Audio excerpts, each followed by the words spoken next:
So hi, One Liquid Noise podcast here with Katanak. We're gonna answer some questions today. I'm gonna start. So what inspired you to start making music, and what does your project name mean?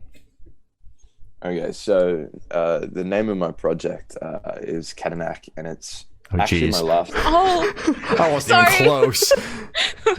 Katanak. Okay. Yeah, so it's actually my last name, but spelled phonetically. Oh, And the reason that came about was because I was just going under the name Dylan Katanak, spelled normally. Okay. And I was recording down in Melbourne, and they wanted, not they, the guy who was recording me said, "You need a cool band name. You need something that really stands out." And I was like, "Oh, I don't know, just me." Do I need a stage name? He's like, "Absolutely. You need to do something really cool." And he's like, "What about your last name?" And I'm like, "Oh, it's not really that cool." He's like, "No, spell it cool." So, Yeah. the normal spelling of my last name is actually Catttanach, Scottish, but he was like, "No, spell it a bit wacky." So Katanak is what it turned out to be, and it looks intriguing, which is nice. I think yeah. it catches attention. It does. Yeah. Yeah, and for getting into music, my family's always been super musical. I don't think there's been a single day where something musical hasn't really happened around the family. Like both my uncle and my dad play in bands and regularly have band practice and go to gigs and all that kind of stuff. There's, the radio's always playing, someone's always practicing something. So from as early as I can remember, I haven't really wanted to do anything else. I've always wanted to be a musician or be around music. Mhm. Yeah. Oh, I was very confident that your project name was the way I originally pronounced it. So I'm sorry. Yeah. Sorry about What did you that. say? Was it Katana K? Yeah, something like that. Yeah. Yeah, there's a lot of Katana Ks out there actually, but Wow. no, it's Katanak. Katanak. That's cooler. So I'll get thank it for you the outro, I think. Hopefully. Yeah. Easy. So congratulations on your most recent release, Valentine. How do you feel Thank about the you. response to it so far? Of course, it slaps. It's been pretty good. It's with COVID and everything that was going on, it's been a little bit slow in terms of gigs and stuff. But the Spotify is doing quite well. It's a bit of a slow burn. It's going to get there. So we're pushing it, and it's doing really well so far. I hope everyone else is in the world is enjoying it. Yeah, I listened to it. I really enjoyed it. So me as well. thumbs up. Nice. Yo. 2 thumbs up. Is it Three. fitting in with the scene you guys over in America? I mean, yeah, Yeah, I think so. It Yeah. wasn't like anything drastically different. No. No. No. No, it was good. It was good. Yep. So can you tell me a little bit about your writing process for the single? It's a bit of an interesting one with me. I don't really have like the stock standard method that I go to. When I'm writing songs, I kind of wait for some like divine intervention moment where I'm like really inspired. Because if I have to kind of fight the process and like really work to get something, it never turns out that good. So normally I'll wait till I'll be doing something benign, like brushing my teeth or at work or something, and then I'll have this idea for something and go, okay, that's a great idea. I'm going to work with that when I get home. And then I'll just, all these ideas kind of come out the second that I sit down for it.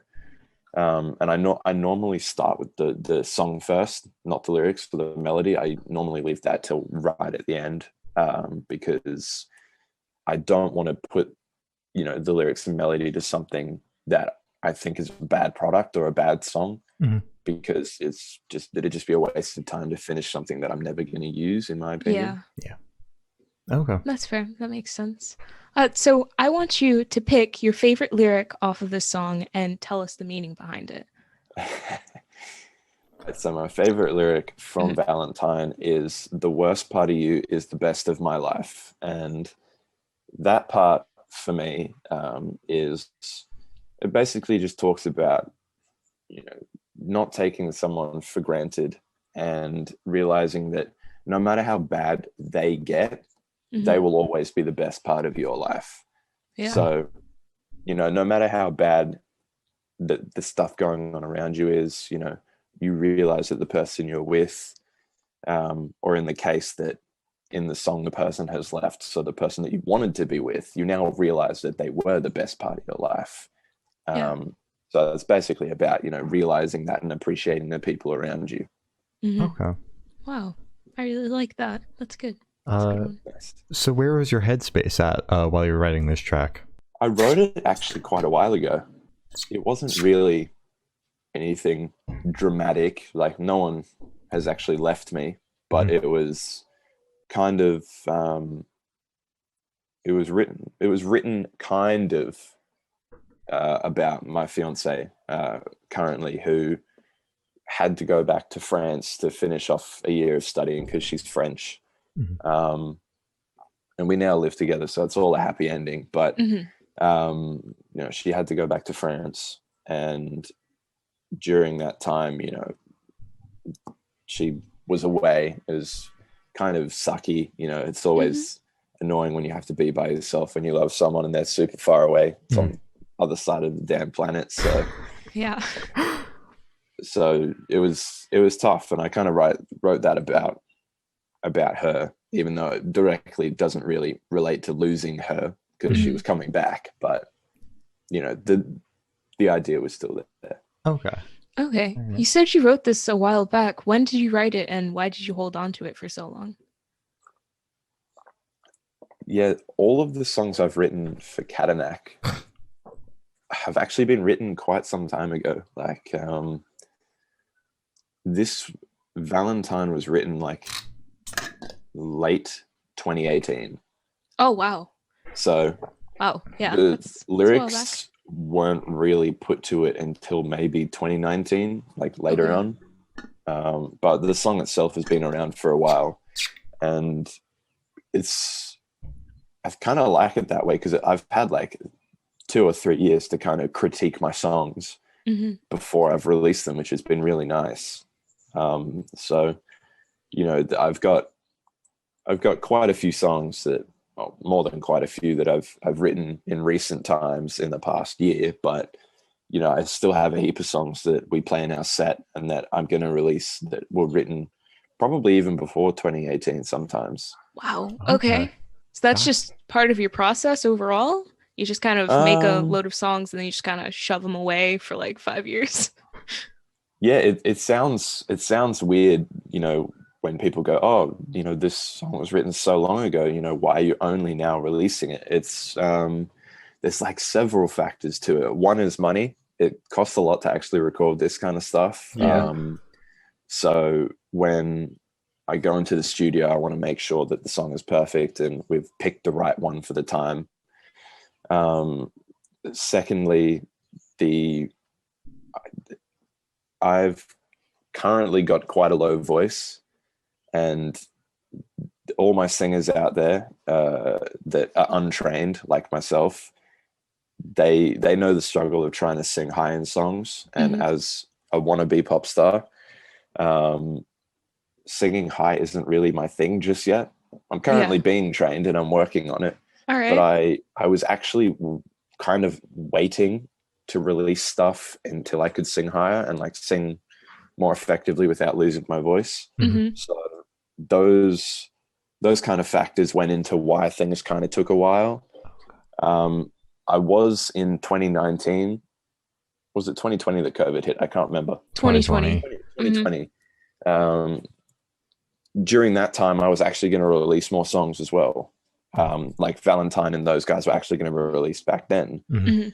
But COVID hit, so there was no gigs, no nothing, and I figured, well, I'm not really going to make any money or do anything with this stuff currently, so I might as well hold on to it for a little bit longer and just wait till everything kind of clears up. So at least for us in Brisbane, Australia, we don't have any COVID. It hasn't been that way for about 8 months now. We haven't had any cases. Wow. Everything's been open, so we've been able to gig, and it's been all really good. Okay, well, I'm very jealous. I'm of so that. jealous, dude. But it just seems like it was the perfect storm for you to like sit on everything for multiple years. It was good. Yeah, it was. It was really good to just kind of sit and reflect on everything that I'd had and written, and I've got, and it gave me a chance to really think about what I wanted Katanak to be, and what I wanted to do with it. So when, the new year opened up, coming out with Valentine, and then I've got a heap more that I've written and recorded. So, I've got a direction and we're going in it. I'm super excited for it. And Definitely. You can play gigs too, which I'm very jealous of. Oh my God. I can. Yeah, Australia's a good place to be, not gonna lie. Yeah. Sounds pretty good now. I'd love to be there right now. Yeah. Oh my God. So while listening through this song, Valentine, which band or artist influences pop out the most to you, if any?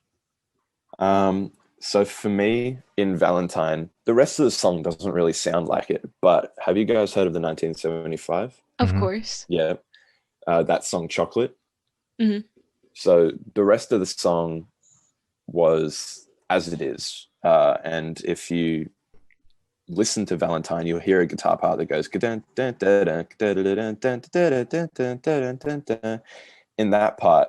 It wasn't originally in the song, and I just had the song as it was without that part, and I was like, this is really boring. It needs something. And I was listening to Chocolate, and I was like, yo, that disco picking kind of thing is really sick.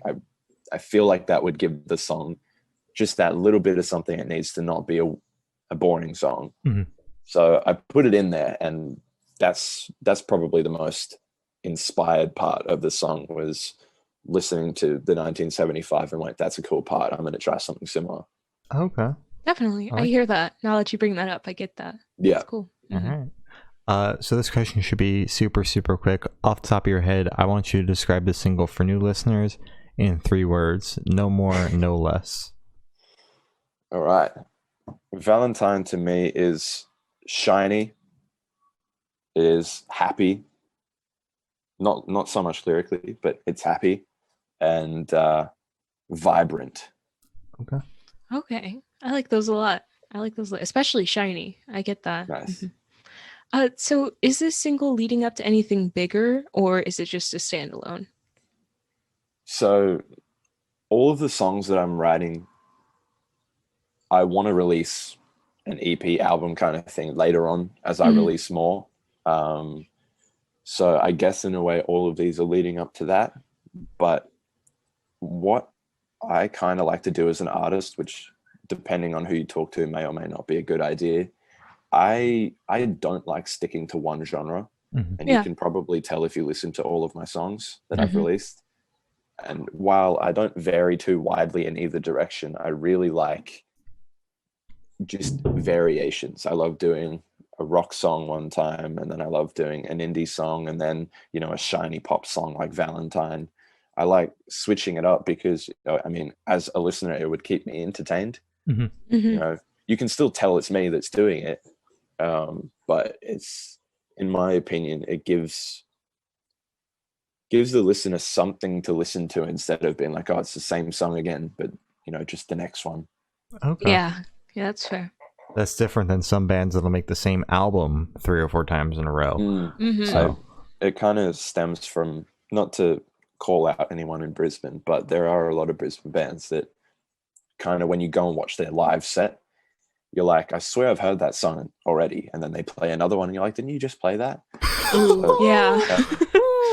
It's, all right. No, nothing against them. It's just I as a listener kind of like hearing something different. And, while local bands, it's kind of hard to sound different when all you have in your band is a couple guitars, bass and drums. Like it's kind of hard to stand out. I get it. But I want to hear something different personally. And I know that a lot of those bands that I'm talking about are really popular in Brisbane. So clearly people don't care that much, but it's just for me.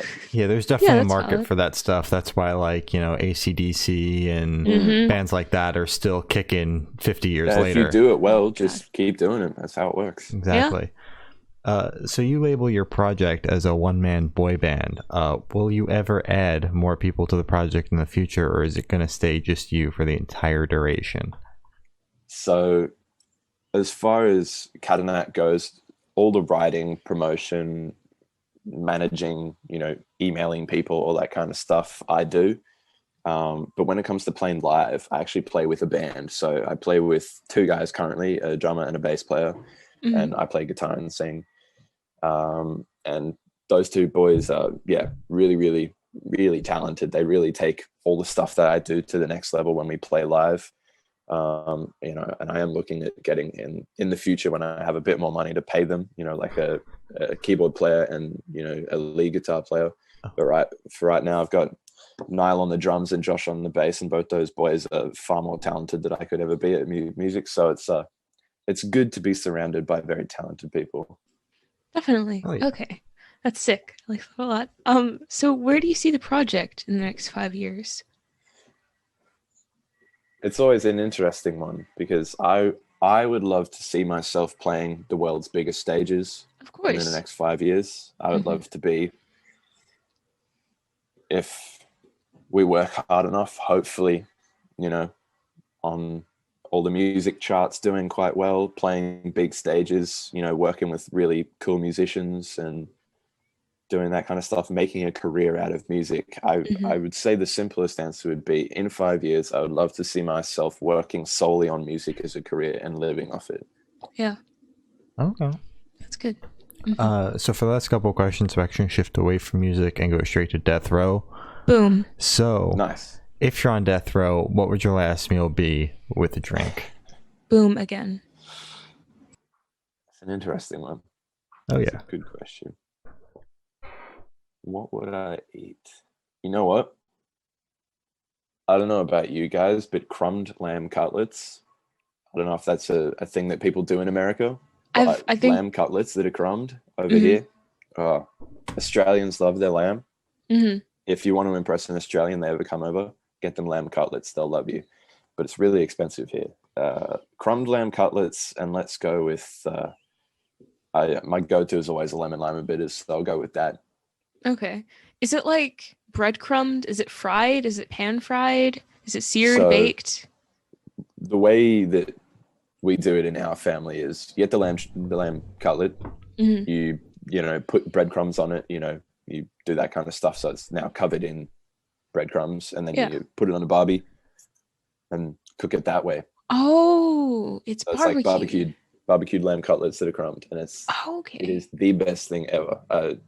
It's kind of a rich meal that we don't get all that often, you know, maybe once or twice a year, but when we do, oh boy, it's good stuff.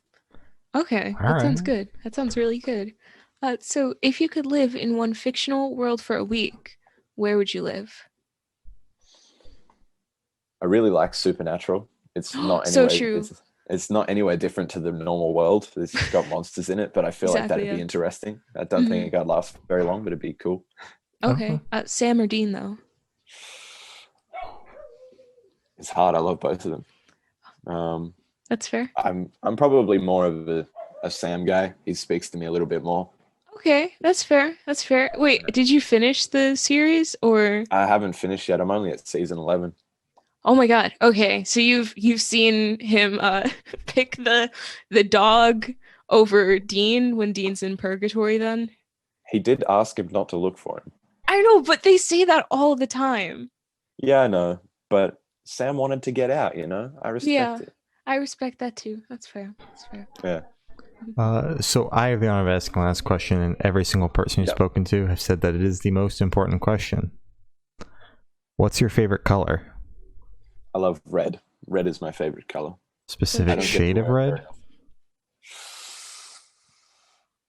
I just like all forms of red. I don't know what it is. It makes me feel nice and important, and it just is. It's bright and it looks nice. You know, when you see red, you're like love, you know, passion, that kind of stuff. So I love red. Is a lovely color.